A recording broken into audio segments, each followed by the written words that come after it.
Today's episode has been brought to you by Schedulicity and by pelvic health professionals. Just so you know, Connected Yoga Teachers doors open very soon. If you're listening in real time, that's November the 9th, 2020. But if you are on the wait list, you get an early invitation. I want to tell you a little behind the scenes of what started Pelvic Health Professionals. I originally had two different trainings for yoga for pelvic health. There was an online version and an in-person version. And when people studied with me in either one, they just had such amazing follow-up questions. And at the same time, I was learning from different pelvic health professionals, mainly physiotherapists who specialize in pelvic health. And I thought, oh my gosh, what would it be like to bring those amazing questions to the experts I was already learning from one-on-one and share that out there with yoga teachers, movement educators, and anyone else who is really passionate about pelvic health topics. And that's how Pelvic Health Professionals was formed, and it has grown into something even better than I could have imagined because it's all led by our member questions. So if you are interested in how you can bring more information to your yoga students, go on over and check out pelvichealthprofessionals.com. Hello and welcome to the Connected Yoga Teacher Podcast. I'm your host, Shannon Crow, a mom of three, a yoga teacher, and a trainer and consultant who works for yoga teachers. And by works for yoga teachers, let me clarify because my team called me out this week on not promoting my consultation calls. So if you're wondering what that is, I love to work one-on-one with yoga teachers and take a look at their questions, challenges, and their business, especially when it has anything to do with them defining their specialty or their niche. I love to help yoga teachers with this work. I know the difference that it made in my own business, and I love to share the insights that I have learned. And I know that niche work, specialty work, is sometimes very difficult. So if you are interested in booking a consultation call, head on over to theconnectedyogateacher.com and look under Work with Shannon. As many of you know, this podcast was created for all yoga teachers, so that you can connect to the information and inspiration every single week and feel supported as you navigate being a yoga teacher and also being a business owner. With everything that has been going on this year, wow, what a year it is. Like we're getting near the end of it, and I'm wondering, how is everyone doing out there? I wonder this each and every week as I sit down at this microphone. I wonder how you're doing. We have dealt with this COVID-19 pandemic disrupting our personal lives and businesses, the social justice movements taking place in the US and across the world, and so many other events.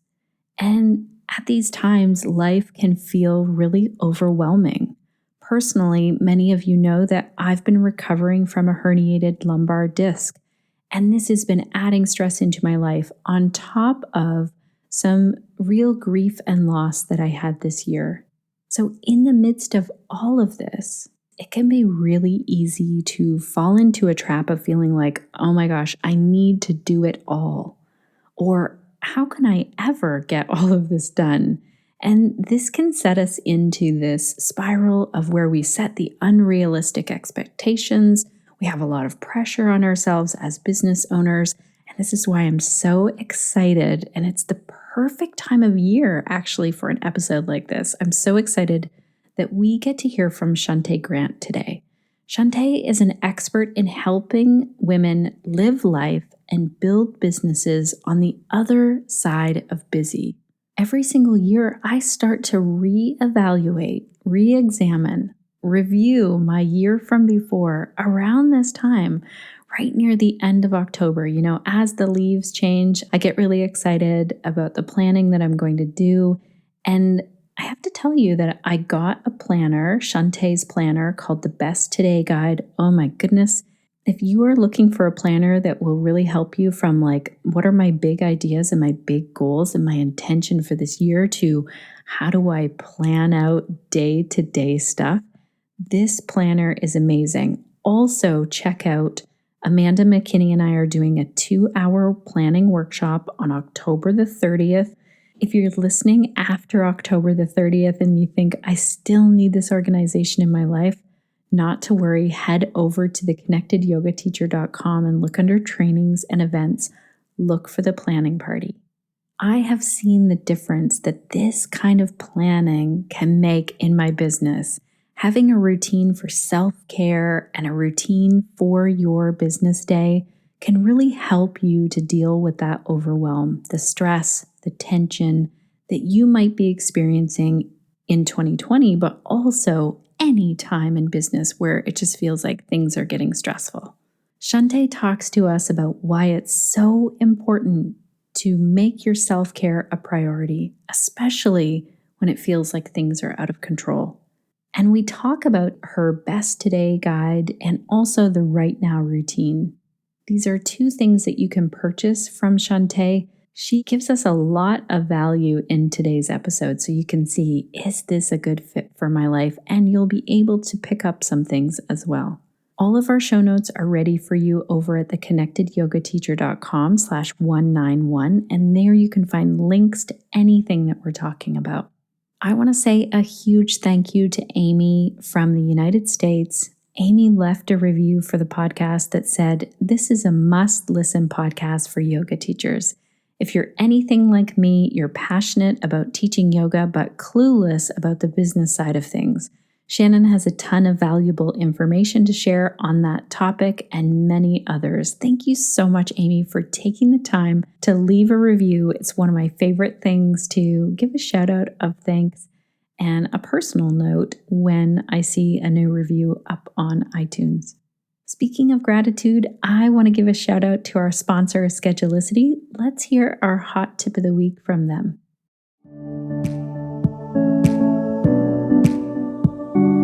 Hey there, Connected Yoga teachers. This is Mickey with the Schedulicity Hot Tip of the Week. Human beings are not machines. We can only endure so much before we need a break. Yoga teachers treat both the physical and mental well-being of their clients, and that can sometimes take its own mental and emotional toll. When you need a break, Schedulicity makes it easy to create a block of personal time. Carve out a little bit of time for yourself and rest assured that it will be protected in your schedule. Online clients will not know that you're taking a break. They'll only see the times that you are available, so you can practice self-care and avoid burnout. Thank you, Team Schedulicity. Now, let's meet Shunta. Shunta Grant is the creator of the Best Today brand, owner of Because Zoe Designs, and the host of the Business Life and Joy podcast. That's 3 huge things that Shunta is doing. And she's going to tell you today how she runs 3 businesses on 3 work days. So when she's saying her mission is to get us out of that overwhelm, the tension, and that discontentment that being quote unquote busy brings us, she means it. Shunta teaches us that it is really possible to take more days off and be really intentional with our time. So as I said, the Best Today guide is something that I purchased, and I feel like it has been so valuable in seeing what are the things that hold me back? What would my best look like today? What is my top priority for the week, or what's my top priority for the day? And Shunta walks us through this. She walks us through this process and some of the questions we need to ask ourselves. Shunta is like a cheerleader when it comes to our time. You know, we're always looking for ways to make more money and spend less money. And Shunta is the same for time. You know, how can we have more time? Well, we can't. We all are given the same amount of time, and it's how we spend it. Let's dive in, meet Shunta, and learn how when we create self-care and business routines, this can really serve our own health and well-being and also the yoga students that we work with. Welcome to the Connected Yoga Teacher podcast, Shunta. It's great to have you here today. Thank you so much for having me. I'm so excited to be here. I know. I feel like I've been following your stuff for a while. I think I met you through Steph Crowder, who we've had on the podcast. Love And for our listeners who maybe don't know the work that you do, what is it that you do and who do you do it for? Oh, thank you. Yes. So I love helping women, equipping women with resources to help them to be proactive and intentional with their time. And I do that through my company, the Best Today brand. And essentially, we just want to help women live life on the other side of busy with intention and teach them that it's actually possible. And I know so many people will hear that and say, oh, but you don't know what I have going on. You don't know my story. And I can promise you, I probably don't know yours specifically, but there has been, after working with thousands of women, I've seen it all. And I'm telling you, you too can be proactive and intentional. In fact, if you think I can't, you need it more than anybody else. This is so good. And I also see, like, when I follow you on Instagram and have followed your podcast, that you are doing this stuff and Yeah. you're a mom of two young kids. Mm-hmm. Your kids are home a lot, I think, They're especially home now. all the time right now. Mm-hmm. Right. And so you really get it and understand it and are running not only one business, but still two businesses. Kind of three, but yes. Yeah, I have, Because of Zoe, my first company that is still an actual living, growing business. And then the business coaching and speaking and traveling and teaching and the Best Today brand. And those two are kind of together, but essentially it's three different functional things. And I'm doing that I just moved to working 3 days a week. It's been 2 days a week for the last year. And I do that on 3 days a week, working 8 to 3. That's amazing. For any of our yoga teachers that are feeling like, oh my gosh, I don't have time to start a business, that's three businesses, 3 days a week. Then you've just changed to. That's unbelievable. So we all have the same amount of time. I want to first chat about what it's like when you work with people who get kind of thrown off the routine. Like, when people hit that point where they think, something has to change, something has to give, where should they start when they're feeling like, all right, I need to set some kind of a routine here for myself? I like to not look at the symptom, not look at the thing that's necessarily hurting, but let's look at like right past that. And so an example might be someone who says, as soon as I start my day, it's already off. Like I wake up and then I realize, oh, I forgot to do this. And oh, today's the day for this thing over here. And it just really kind of bogs down the rest of my day because of the way it started. And some people may say, so I bet that means I need a morning routine. And I would say, no, that actually does not mean that. It might look like that on the surface because that's where it's hurting in the morning. But why is it hurting in the morning? I like to look at, tell me what's hurting, tell me what's stressing you, tell me what's overwhelming you. And I'm going to say, but let's look at what caused that. And that is, for example, in this case, what did you do last night to prepare? Did you plan the next day? Did you actually sit down and think, this is what's going to be the most important thing for me to do tomorrow? Here are the things I'm going to do when I wake up. And here are the things I need. I'm going to set them out to do it. Are you setting yourself up at night? Are you going to bed later than you need to? And then wondering why you wake up every morning tired? Like, there's a reason why you are experiencing everything you experience, both good and the not good. And the answer is to start off with, let's identify that stuff that you don't like and let's cut out the thing that keeps causing it to continuously happen in your life. Because if you keep doing the same thing and think you're going to get something different, I think they call that insanity. Right. Okay, so you talk about this in your Right Now routine program, which I've done. And I actually took a look at my day and thought, you know what would really help me is doing like an end of day planning time. So I had put this in, I started working through, and then I hit a point in my life, and I was telling you before we hit record, where I had an injury come up. And so I feel like my whole schedule went out the window. So what do we do when that upside down happens? Like, how do we break it right down again? Like, how do we start again, or how do we keep going? Yeah. The first thing is, when one thing goes wrong, don't make it everything has gone wrong, because there's a difference between one and everything, right? But a lot of times, one thing happens, schools close, COVID-19. I can't go out to do this thing. I have to wear, like, one thing can change, and we change the narrative to, oh, everything's so bad that I can't have structure. I can't do these things. And that's a lie you're telling yourself, to just give up because something has happened that you may not want to have happen. But guess what? That's this thing called life. If it's not something major and global like we're experiencing right now, it's going to be something small. It's going to be something. So understand, one thing going wrong doesn't mean we throw out the whole pan. Like, let's just pick out that thing that went wrong. Let's take that out the recipe and figure out, okay, based on what we have, what can I do? Right. And so sometimes the things that go wrong could be like a physical ailment that might affect other things. But I always say start with the controllables. What are the things that are still true that you can control, that you can do something about, and you start there. But the first thing is not to let one bad, spot ruin the whole recipe. I think that's what happens. And then you feel derailed. And then what happens is I hear this O word over and over. Then I got so overwhelmed that I did nothing. I mean, if I had $1 just from every time I heard women say that, I could just go in and retire and just do this thing for free, because that's what happens. We take this small thing and we turn it into a mountain. So the first thing I would say is just don't do that. Second is look at what is. Okay, here are the things you think you can't do anymore. What matters? What still needs to be done? And then how do we make space for that? So it really is just looking at what reality is versus the story you've just told yourself based on something going wrong. It's something that sounds simple, but if you can conquer that, then you're going to be able to proceed. Right. Okay, this is amazing. So let's take that example again from that person who feels like their morning is crazy. Mm-hmm. So, a small example of what they might do then for that to set up for it, looking at the evening before, what's a common example there? Yeah. So every night I use my best day guide. You can use anything, a blank sheet of paper. I go through and I know before I go to sleep every night what time I'm going to wake up. I know what I'm going to do when I wake up. So my morning routine, and it's pretty much the same every day. This morning I did some power yoga, which I figured your audience would love. It was fantastic. And I know what I'm going to do for my mental health, my emotional health, my physical health. I know these are the results I need to have at the end of the day.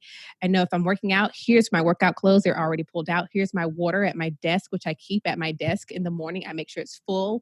I have my journal out. So it's like I'm my magic fairy, right? It's like magic fairies have come and set up your day for you, and you already know it. And because I've written it down and I've thought through it and I know what time I'm getting up, I also know if I want to get up at 4, I need to be in bed by 9. If I want to get up at 4:30, I need to be in bed by 9:30. You have to go back and make sure if you want to do this, then you have to stop doing that, right? I want to be a runner, so I have to actually go outside and run. I don't want to do X, Y, or Z. Like everything is connected. So at night, you want to just set yourself up and be very clear on what matters the next day, and then put things in place that will allow you to do it. You can't say, I want to wake up at 6 in the morning, but I'm going to go to bed at 2 in the morning. That's probably not going to work out well for you. And then you're going to be tired. And it drags your day. And how you start your day, I think, is really important. That doesn't mean that things don't happen, especially I have young children that can derail it for a little bit, but it's as much as you can, which usually is majority of the time. If you can start your day off strong, it really does set you up for success for the remainder of the day. It makes you stronger. Especially for me, I make sure I take time. My first 1 to 3 hours in the morning is just for me. I'm just doing the things I need for me because it's going to allow me to show up better for my family, for my clients, for my students, for my customers. And so I take that time for me. But I know that the night before and I plan accordingly. So that would be what that person would do. They would think the night before what they need to do and then put that in place. I love how you take those first 2 to 3 hours of the morning just for you, even when you have young children. So, do you fit that in when they're still sleeping, or do you have childcare that you can plan on? No, so I get up. The reason I get up at 4 is because my daughter has to be up no later than 7 for school now. So from 4 to 7, that gives me time. If I wake her up a little earlier, that gives me 4 to 6:30. But again, I'm just waking her up to get started. She's 7. She can brush her teeth, make her bed, all those things. But yeah, so I get up super early in order to have that time because I have small children. But I do it so much now that even when they're older, and even when they're gone, off as adults, I'll probably still stick with it because I just really love it. Yeah, it's a really magical time of the morning when Mm-hmm. everyone else is kind of asleep and no one is expecting anything Yes, of you at that time. exactly. That's the reason, because I was not a morning person. I took on the identity of not a morning person, but I realized these are the hours in the day where they're still asleep.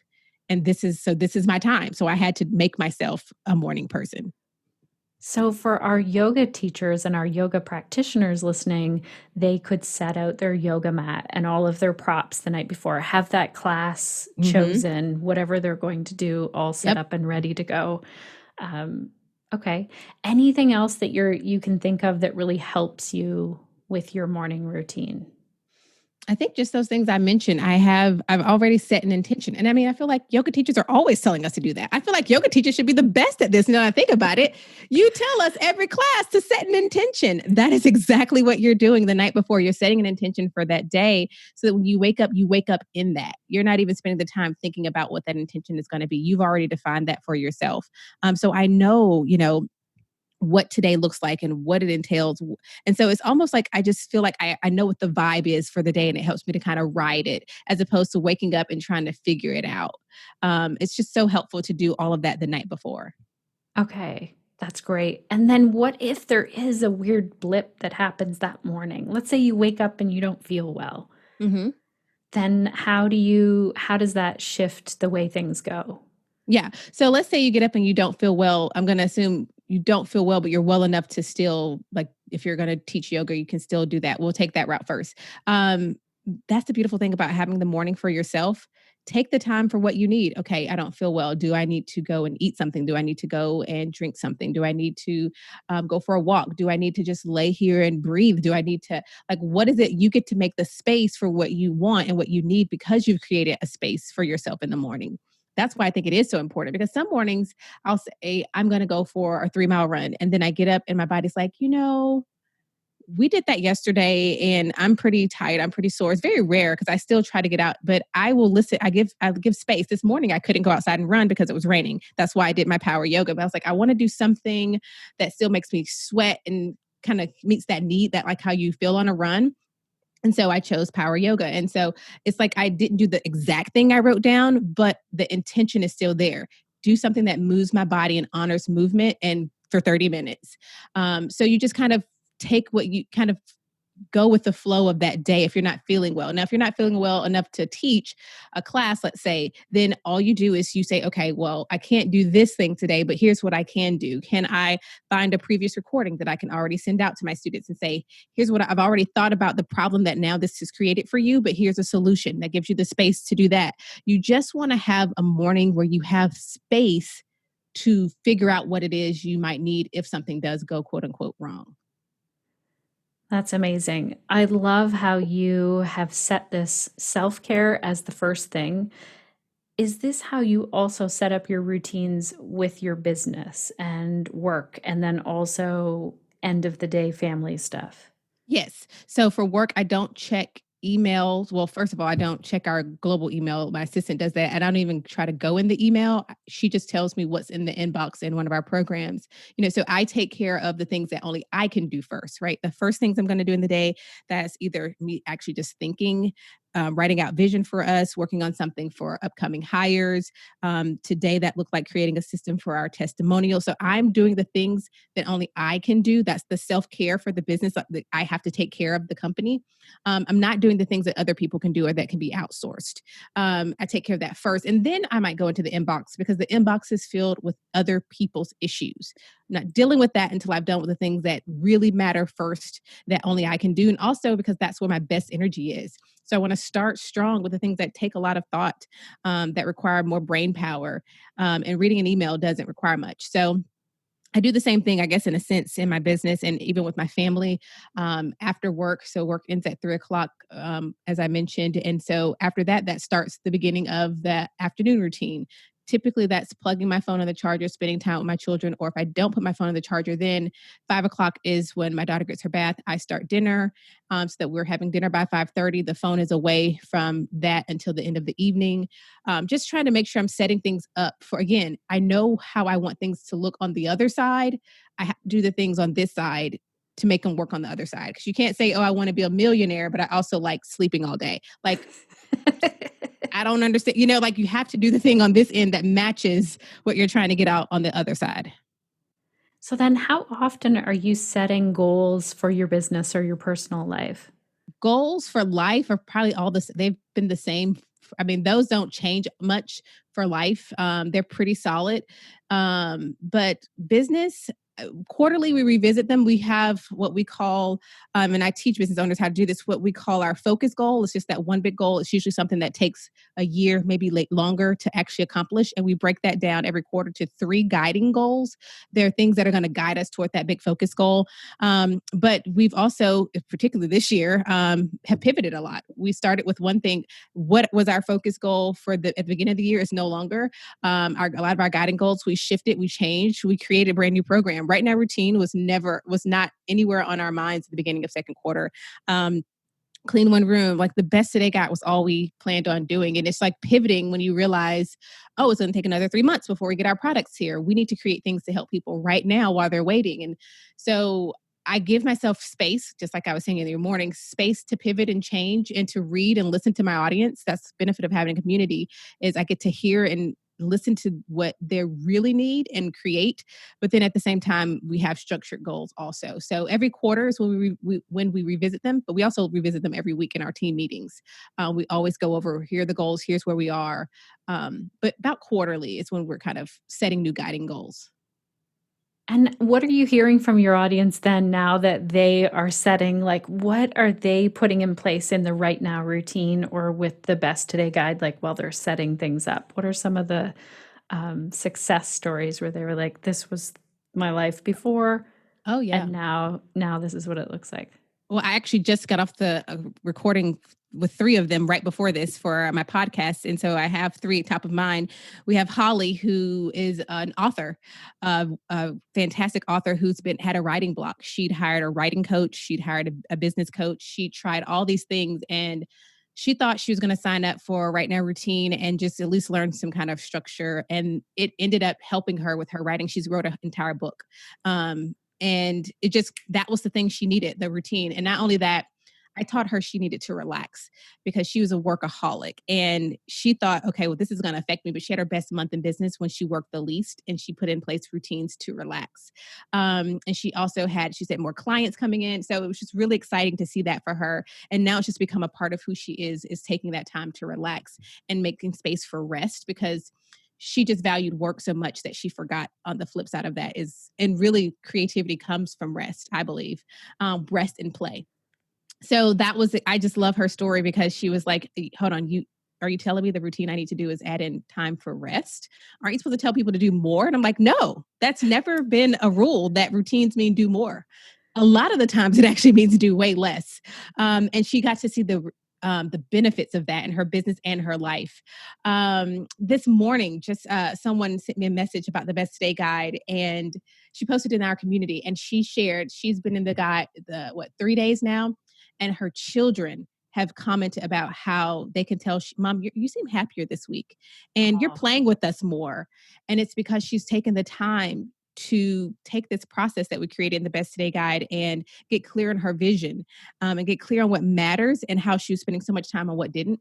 And now she can focus on the things that do. And for me, that's, if I never make another dollar, that to me, those are the stories when I hear people particularly talk about their children and how their children are reaping the benefits of the work that I do, because that's going to create a ripple effect, and that's life change. And so that's probably one of the most meaningful things I've heard so far, is when people share that their children can notice a difference in them, that they notice she was happier, she plays with them more. And then we've even had moms who said their daughters have been watching and saying, Mom, I think I want to start working out because I see you doing that. And I want to start thinking more about routine, and just the ripple effect it's having on your children who are always watching.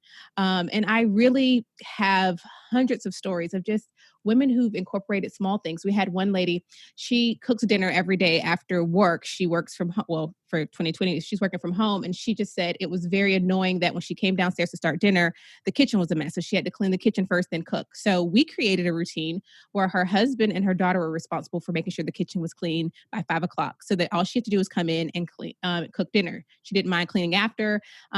And they noticed that it made her so much happier. The food tasted better. Like the family time at dinner was better.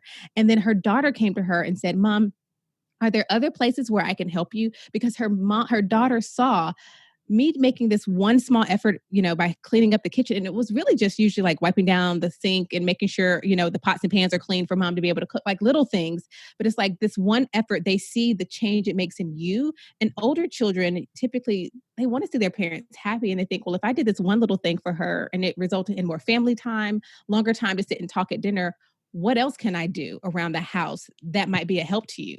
So it really, you're doing it for you, but you're doing it for your family also. And of course, we have women who are single, who live alone, who have just found just more time to do things that matter to them, to find time for hobbies. And I always thought it interesting because we can have people with 5 children, 10 children, and someone who's home by themselves, and they all have this common thread of everybody needs routine and structure. It's not just for people with children. It's not just for married people. It's not just for people in the city. It's not just for people in the suburbs. It's for everyone who desires to have this peace and calm in their lives.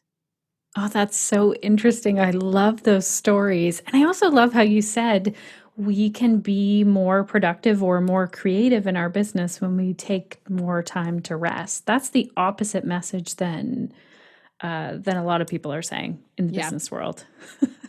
Yes.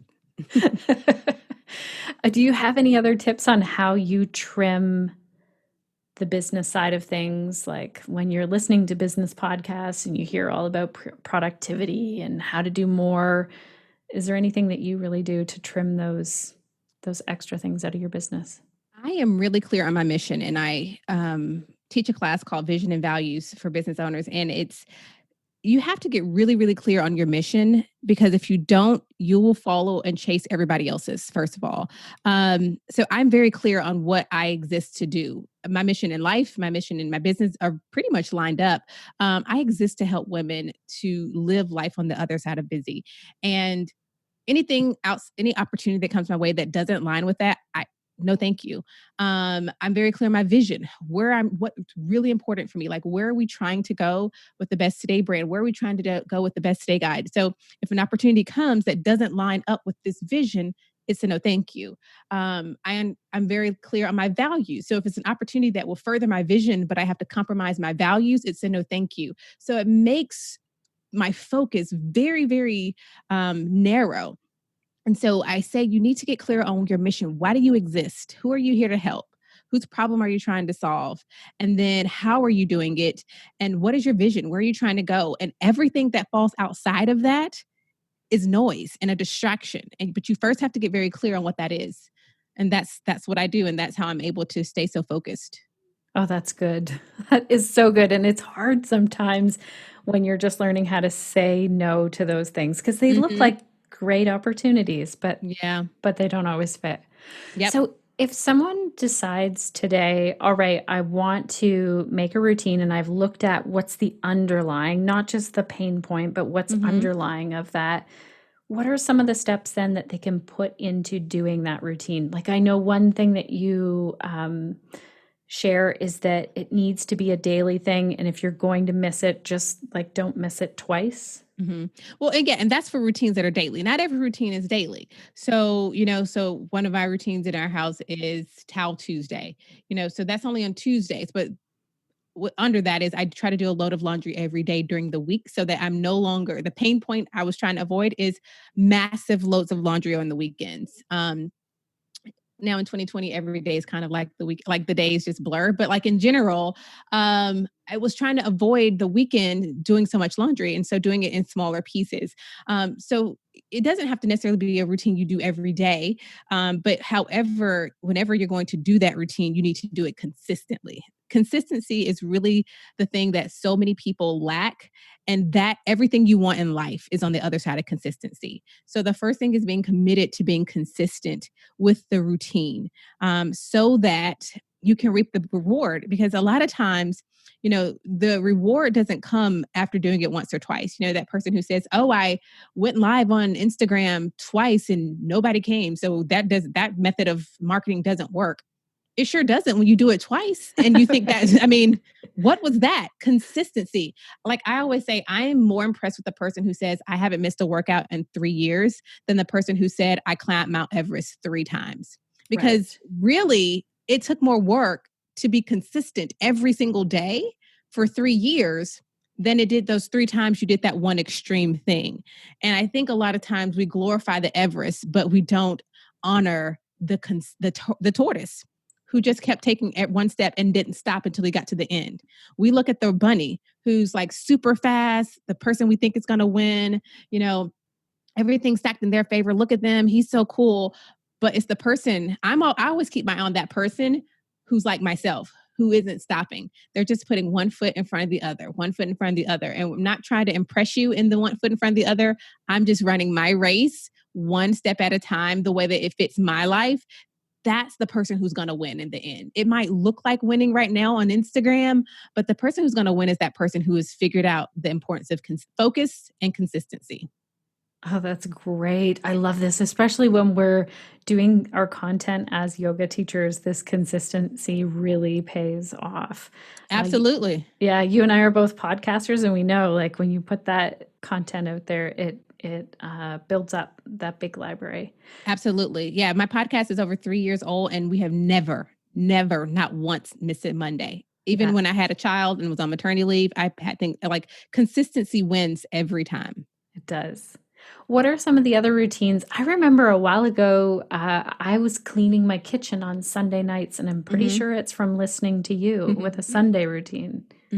Yeah, I think Sunday's magical. That's when I do our like previewing your week in the best today guide. But I think Sunday's just a good time to get things again, prepare so that you don't say, oh, Mondays are the worst because I'm like trying to scramble and get everything together. And I remember that, they have a science project. I didn't have the construction paper.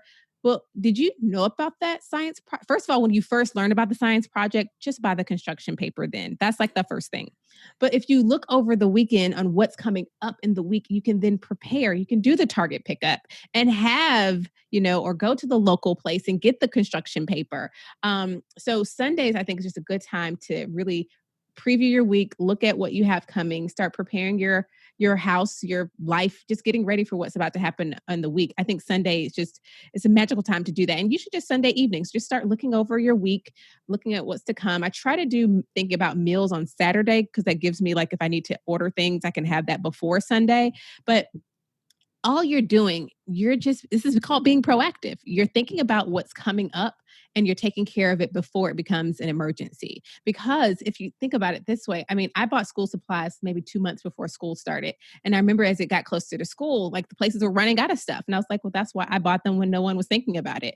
And now I don't have to scramble and think about that. My daughter's had a desk downstairs for years. And it's like now that children's desks are like out of stock everywhere. It's like, being proactive.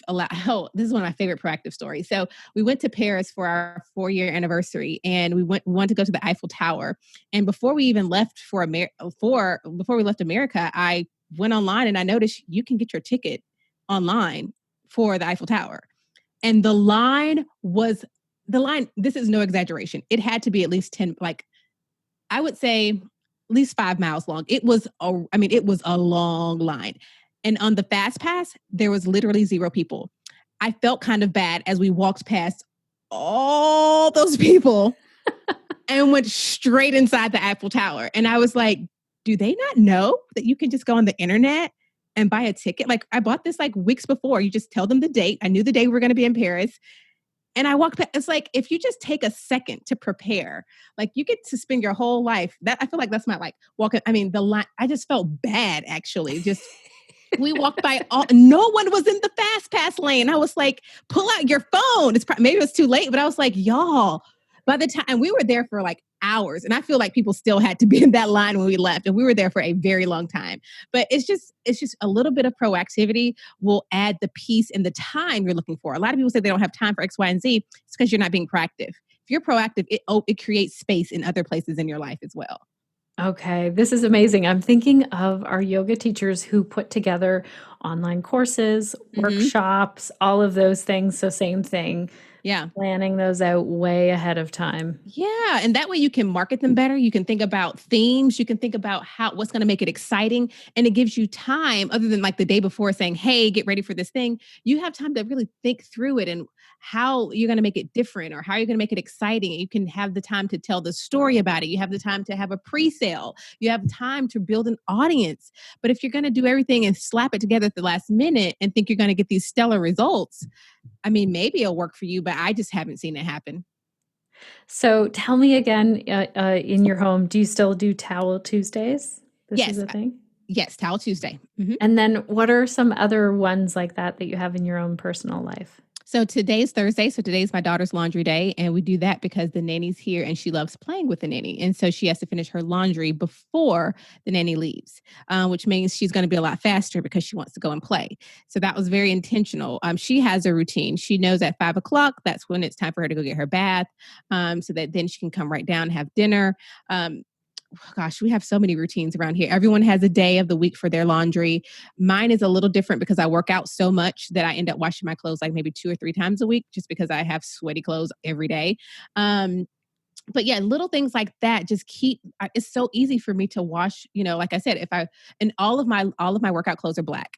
It's just easy. My socks are black, my shorts are black, my shirts, like everything's black. And I do that because one, everything matches. I just grab one of everything I need. I don't have to worry about if it matches. It's all black socks because I don't have to like mate them. It's like, here are all the black socks. They're all the same. Like, I just do things that make life easier. And it takes me 30 seconds to fold a quick load of laundry of just all black workout clothes, which is pretty much what I wear almost all the time now. So it's just like making these little small decisions that just save you time. We do so many things around here. Those are just some that come off the top of my head. And my daughter has printed out her morning schedule, her after school schedule, and I keep it kind of out so she can see it and post it near her desk now that school has started. It's a little bit different than it was over the summer, but I just try to, I think I don't think children thrive off of routine. So I try to keep them on routine as much as I can. And also just stay on one as myself so that I can make sure, because when I'm put together, I can keep them together. But if I'm all over the place, they're going to be like, oh, there's no routine today. There's no more routine. Like if you mess up one day, they're like, well, yesterday we didn't do that. So I thought that was out the window. Like that's happened before. And I realized I have to be, again, consistent, because if you mess up once, you fall off, you don't serve dinner at 5:30. They're like, oh, we don't do dinner at 5:30 anymore. One day, so it's just really important to keep the consistency. This is amazing. I have all of my kids usually like to go to bed early. And I think it's because when they were little, it was like 7 o'clock. That's it. We're in bed. We're all, you can do whatever you want. You can stay up as late as you want, but we're all in bed by 7 o'clock. I love that. I love that. It really does pay off. So when we come up with this daily routine, how important is it, and what kind of helps us to stick to that on a daily basis, like checking it off, marking it on the calendar, habit trackers? Any ideas on what will help us? So having it written down is number one. It's a non-negotiable. I'm not a fan of digital anything when it comes to writing down the things that actually matter in your day. It's just, you don't make that connection. The analogy is it's different when you use a debit card versus when you use cash. Like you feel the cash. I think a little bit long, like, do I really want this thing?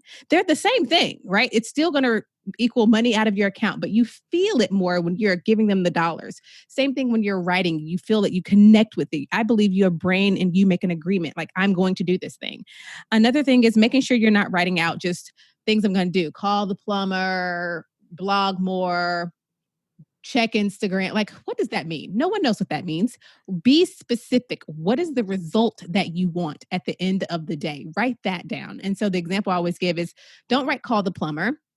Right? Confirm the plumber is coming Thursday at 5, because that's what you really need to do, because you can call the plumber and hang up and check that off your list.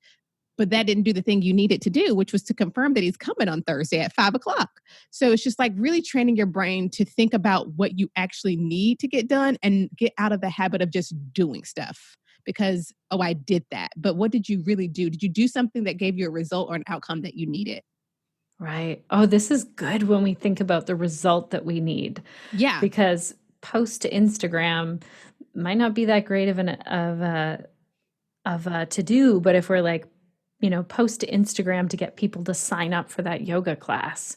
Right. That could Exactly. be more intentional. Okay. Right. Yeah. Get 14 people to sign up for class today, and that could be multiple ways, and then write down, Instagram, email, blah, blah, blah. But get the result you want. And that's why in the Best Today Guide, it says results and outcomes. I purposely did not want this to say to do, because when people see that, they're like, oh, let me write down all 572 things I want to get done today, just to be mad at the end of the day when I didn't do any of them. Then I'm going to write down the things I did do that's not there so I can scratch those off. Right. I want to This end is that life. so good. Yeah. Anything else that you think helps people when they're setting their routines? Any other little tips or tricks? Oh, so many. Most of them are in right now routine, but I think the biggest ones are, first, you have to be honest with yourself. You have to be able to identify the things that you do that are holding you back. Because if you don't do that, even if you try to do all the good in the world, those things are still there and they will continue to rob you. So being really real with yourself, being honest, like, do you procrastinate? Do you know what that really says about you and as a person? If you did, you'd probably stop. So maybe stop saying, I procrastinate, and call it what it is. I'm being lazy because I'm being selfish and I don't have a clear understanding of what my purpose is in life. And I don't think I add value to the things I have to do. And the things that I do are a waste of my, like, really, if you start saying the real thing, that would disgust you and you would get your life. So I think being honest with yourself is really important. One of the things people always say about me is, Shunta, you're real. And I'm going to tell it to you real, because I think that's the only way to help you be better. It's the only way to help me be better is if I call myself out. That's why in the Best Today Guide, self-destructing habits is something you write about every morning.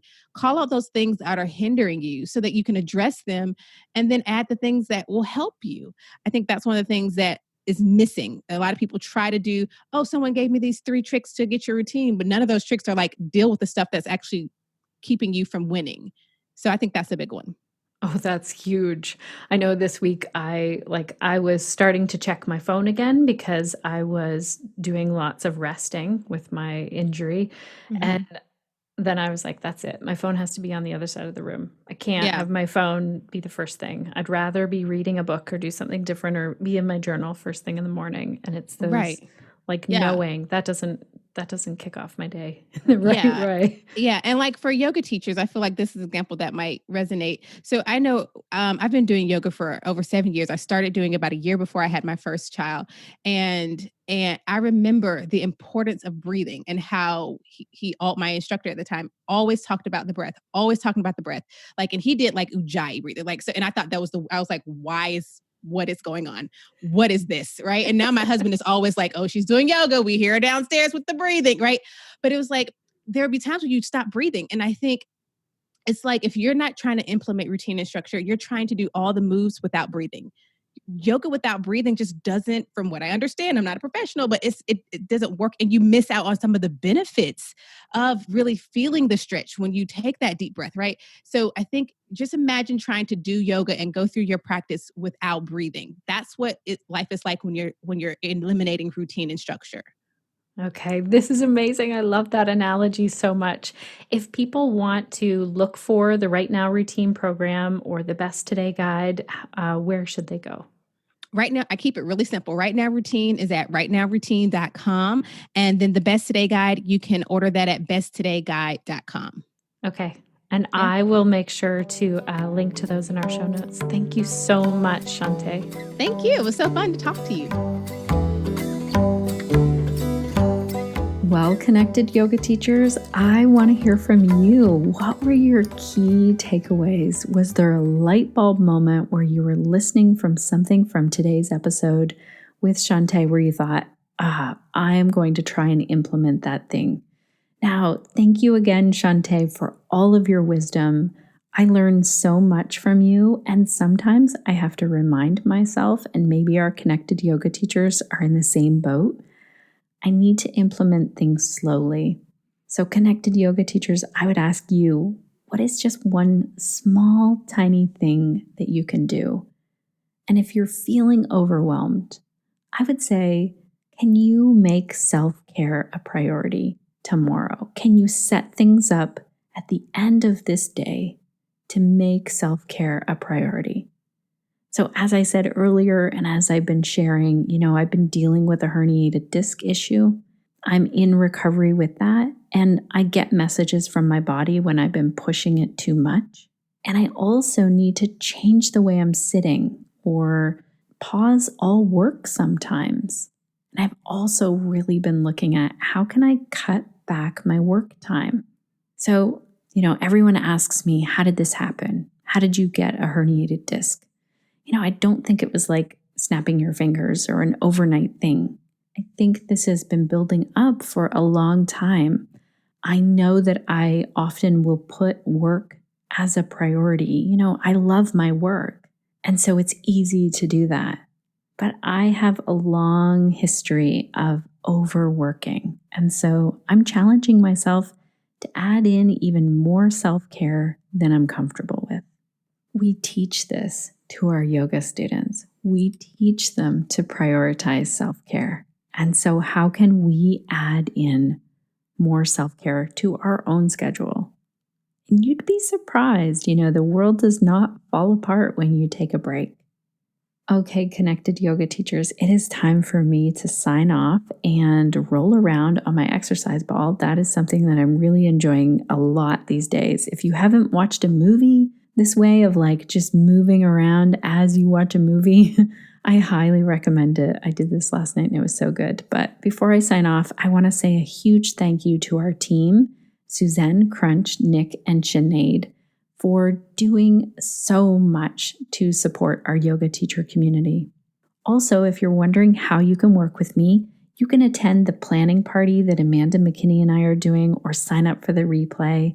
You can check out pelvichealthprofessionals.com if you're interested in learning about how to bring pelvic health topics to your yoga students, or you can book a one-on-one consultation call with me. All of that you can find on the connectedyogateacher.com. All right, connected yoga teachers, I want to know, what will you be doing this week to stay connected to yourself, your yoga practice, and to your community so that you can share the yoga that lights you up?